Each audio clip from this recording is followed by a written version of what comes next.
আসসালামু আলাইকুম viewers, Sabinus কিচেনে তোমাদের স্বাগত জানাই। মূলো শাক ভাজা তো অনেকভাবে খেয়েছো, একবার এইভাবে ডিম দিয়ে মূলো শাক ভাজা বানিয়ে দেখো, খুবই দারুণ হয় খেতে। আশা করছি তোমাদের খুবই ভালো লাগবে। Aha. Yes.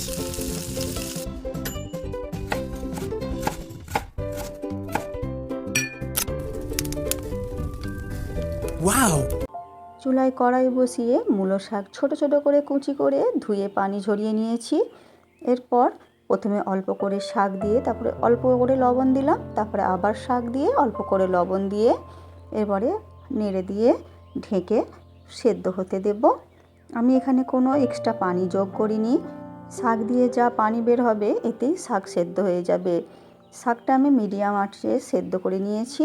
এরপর সেদ্ধ করে নিয়ে ঠান্ডা করে আমি শাকে যদি এক্সট্রা কোনো পানি থাকে সেটা নিংড়ে বার করে ফেলে দেব। পানিটা দিলে শাকের কষা ভাবটা দূর হয়ে যায়, তাই তোমরা শাক সেদ্ধ করে পানিটা ফেলে দিও নিংড়ে। এরপর কড়াইতে সর্ষের তেল দিয়ে ভালো করে গরম করে শুকনো লঙ্কা ছিঁড়ে দিচ্ছি। লাল হয়ে গেলে এর মধ্যে এবারে রসুন থেঁতো করে দিয়ে দিচ্ছি। রসুন থেঁতো দিয়ে লাল করে নেব। এরপর একটা মাঝারি সাইজের পেঁয়াজ আমি কুচি করে দিয়ে দিচ্ছি, দিয়ে পেঁয়াজও আমি লাল করে ভেজে নেব। পেঁয়াজ লাল করে ভাজা হয়ে গেলে এরপর এর মধ্যে আমি একটা ডিম দিয়ে দিচ্ছি।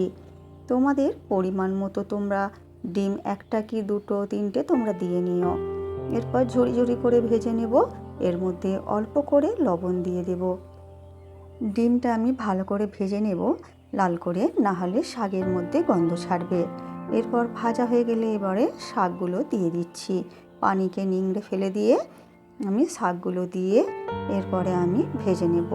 আচ্ছা, যদি শাকটা থেকে পানি নিংড়ানোর পর লবণটা কম লাগে তাহলে এই সময় তোমরা ভাজার সময় দিয়ে দিতে পারো ছড়িয়ে, তাহলে অ্যাডজাস্ট হয়ে যাবে লবণটা।